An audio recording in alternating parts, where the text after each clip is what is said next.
Landon was born very early, and well, he was born at 22 weeks or 25 weeks with his twin sister, and she had passed away while he was in the NICU for 218 days, and then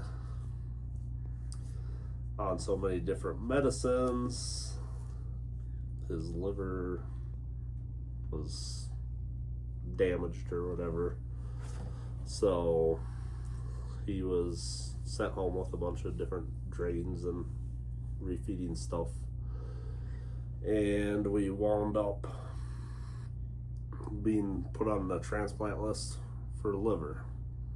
And with a liver transplant, there is smaller chances of developing this PTLD cancer. Well, his came on, he got a transplant and it came on very rapidly. And how old was he? 2.5. His numbers grew really fast and he just got really sick. High fevers, the doctors couldn't figure it out. And then finally, November of 2022, they told us he had cancer. I can't even imagine what that was like. So I spent most of November and part of December in the hospital.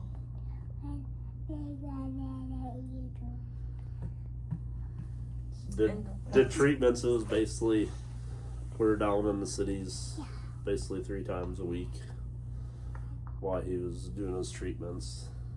And then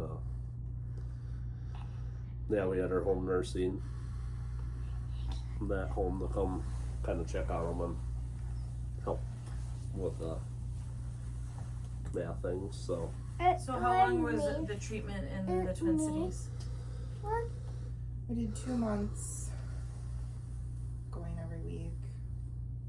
Daddy and me like that. The oncologist said that his came on so fast and so strong that they wanted to do an extra round just to make sure they knocked it out completely. And then he got to be in remission January of 23. So he's been been in quote remission unquote since. cancer free since then? Yep. So Great. like 2.5 years he's been in remission. Do they have any estimate of a likelihood that it may come back? I didn't really talk numbers with us, so just said watch for symptoms like he had the first time, and we'll continue to do labs the rest of his life for his liver, so they'll keep monitoring those labs as well. And then there's a high risk for Logan. Yeah, he was born with a genetic condition, Beckman syndrome, and it's an overgrowth syndrome, so then there's the risk of tumors growing as well. So we actually did his 3-month check today, his ultrasound, just to make sure there was nothing in there. They'll follow him for 8 years. For 8 years. Wow. And then you pretty much outgrow it. The chances of Then it's just like the normal chance of any child getting cancer. Right. Okay.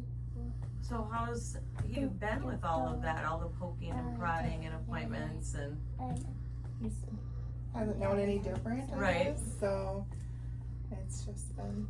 well, I mean, he's had so much done his whole entire little life. So Where is he's been sedated 42 times. where's he's what? He's been sedated 42 times with all the different surgeries that he Oh my goodness. had. So he's been around.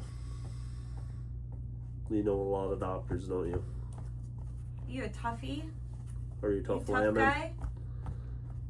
Tougher than Daddy, aren't you? Yeah. sometimes trooper. I'm curious. You're curious sometimes. Yep. Yep.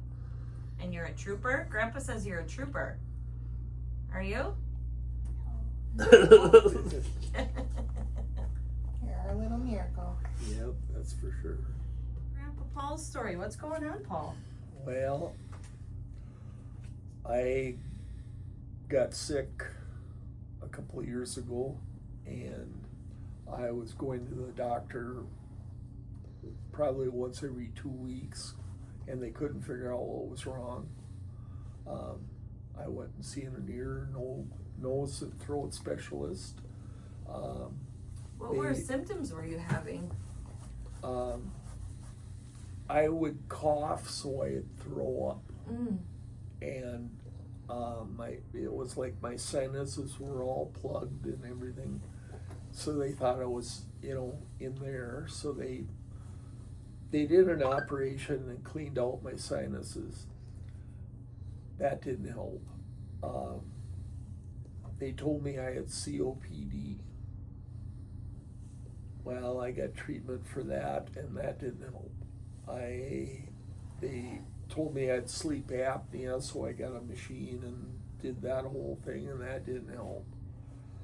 And finally, Father's Day, a year ago, I woke up and my legs were swelled right up so that they were just like balloons. And I told the wife she had to bring me into the ER, and we got in there, and we go to Glenwood to the doctor, and there was a traveling doctor from Tennessee that was on call in the emergency room, and he said, well, before you leave, I will tell you what's wrong with you. Well, we were there all day, and he came in and he said, we're going to run one more test. And when he came back in, he said, it's maybe not what you want to hear, he said, but you've got cancer. And I said, well, it's a relief. At least now I know what I'm dealing with. I mean, I've been going to the doctor so many times, and well, maybe finally the ear, nose, and throat specialist said, you might have to live with it. And I kind of got disappointed with all of that and stuff. But this emergency room doctor lined up treatment at St. Cloud at Central Care. That was the first part of July. I started my chemo treatments, and I finished up the 1st of February 2025, and on Valentine's Day they told me I was cancer free. That's awesome. I am so thankful for the doctors and the nurses and the good Lord for getting me through it, and my family. I mean, the kids and my wife and everything. I mean, I had very good backing, and stuff, and it's been a miracle. Wonderful that you're cancer free. It's got to be really difficult having so much going on with your whole family. When I talked to you about arranging the video, you were rattling off all the appointments that you had going on. So, caretaking for your dad and your boys, how are you coping? Just gotta keep going. Yeah. You don't have a choice. They need you, so you need to be there for them.